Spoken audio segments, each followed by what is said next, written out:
Could the human body actually be the ultimate proof of an intelligent creator? That's the fascinating case made by the source we're exploring today. It argues that from our eyelashes to our reflexes, the evidence doesn't point to random chance, but to, well, deliberate design. So let's walk through this argument step by step and neutrally lay out the evidence it presents. So right off the bat, the source material puts a pretty fundamental question to us. When you really look at the human body, do you see a kind of cosmic accident or something far more deliberate?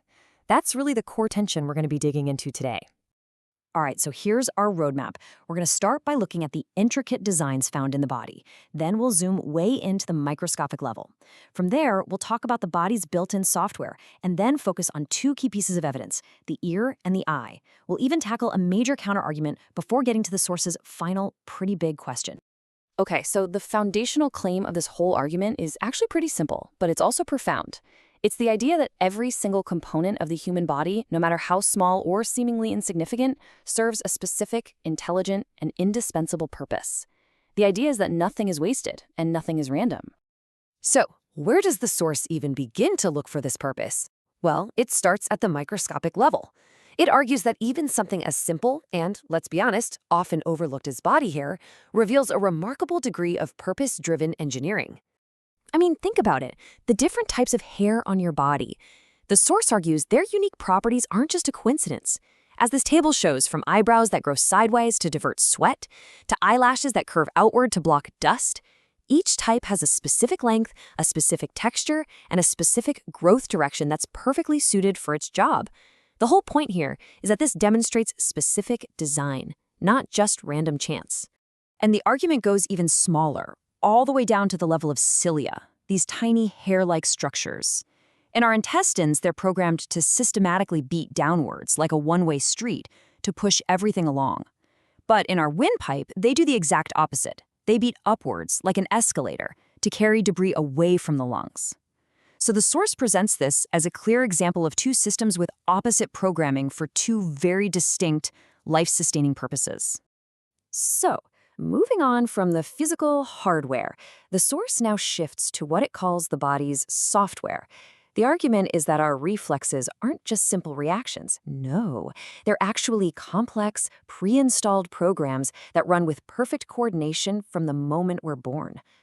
Let's take the sneeze, for example. The source doesn't frame this as just some chaotic explosion. It describes it as a carefully programmed sequence for a non-emergency. Notice the preparation involved. There's a slow inhale to build power, and then the tongue moves precisely to direct the blast out of the nose. It's all presented as this perfectly coordinated, pre-installed routine. Now, contrast that with a cough. This is what the source calls an emergency program. There's no time to inhale. That would actually be dangerous. Instead, the system just instantly seals itself, builds up explosive pressure, and then releases a targeted blast out of the mouth. The argument is pretty clear. You have two different problems and two perfectly distinct, pre-programmed solutions. And here's the crucial philosophical leap the source makes. It argues that, hey, just like computer software needs a programmer, this biological software must also be the product of intelligence. And that leaves us with a pretty provocative question, right? Who wrote the code? Okay, now we get to what the source considers the core of the evidence. It holds up the ear and the eye as two systems that are just so complex, so masterfully engineered, that they basically defy any explanation of random formation. It argues they point to an intelligence far beyond our own. The source breaks the ear down into this perfect acoustic system. It talks about how the outer ear fundles sound, the eardrum converts it to a vibration, and then three tiny, delicate bones amplify it. And here's the kicker. It points out that the actual detector is embedded in the body's densest bone, which creates a perfectly stable reference point. Each part is presented as a flawless component in an engineered masterpiece. The source seems particularly fascinated by what it sees as an engineering paradox here. See, the eardrum needs equal air pressure on both sides to vibrate properly, but you can't just have an open tube to the outside world, or sounds would come in from both sides and basically cancel each other out. So what's the solution? The eustachian tube. It connects to the throat but stays closed, only popping open briefly when we swallow to equalize the pressure. An elegant fix to a really complex problem. And now for the eye. This is where the source makes a direct comparison to our own technology. A camera focuses by physically moving a rigid lens back and forth, But the human eye, it argues, uses a far superior system, a flexible lens that instantly changes its shape. And with a retina that it claims is equivalent to 20 billion pixels, the source presents the eye as a piece of technology far beyond anything we've ever created. And it's not just the hardware, The source also highlights the software of vision. Our brain gets two flat 2D images, and by analyzing the tiny differences between them, it instantly calculates depth and constructs a 3D world for us. It even points to the unique wiring of the optic chiasm, where the nerves cross over, as a necessary design to send the corresponding parts of each image to the same side of the brain for comparison. It's like automatic triangulation. Of course, a common counterargument to this whole idea of perfect design is, well, what about so-called vestigial or useless organs? The source actually anticipates this objection and offers a direct rebuttal. The argument here is basically that what we used to call useless was really just, well, ignorance. At one point, the list of so-called vestigial organs was over 100 long, but as science advanced, we started discovering functions for them. The thymus gland, it's a crucial early warning system for our immune defense.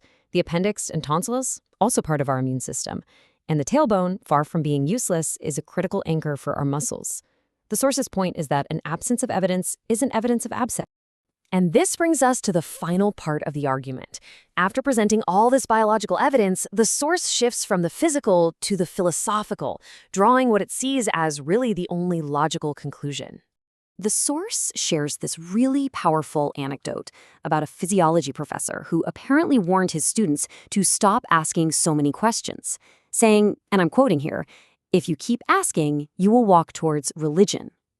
The implication is pretty clear, that a rigorous study of life's mechanics will inevitably lead you to confront the question of a creator. So this leads to the central analogy of the entire argument. The source frames the whole debate with one simple question. If we all agree that a camera needs a camera maker, how can we believe that the far more complex human eye doesn't? Now, to the common rebuttal, well, who created the creator? The source offers this analogy. Think about our carpenter and a table. The carpenter isn't subject to the same rules as the table he creates, right? The carpenter exists before the table, and he's not made of wood. In the same way, the source argues, you just can't apply the rules of the created universe, like having a beginning, to the entity that exists outside of it. Ultimately, the source rests its entire case on this theological foundation. It quotes a biblical verse from Romans, basically concluding that the evidence for a creator isn't hidden at all, but it's plainly visible in the natural world, in what has been made, and that includes the human body itself. And so we end right where we began. The source leaves us with one final question to think about. Given the staggering complexity we've just explored, which really requires the greater leap of faith, believing in an intelligent designer, or believing that all of this is just the product of unguided random chance?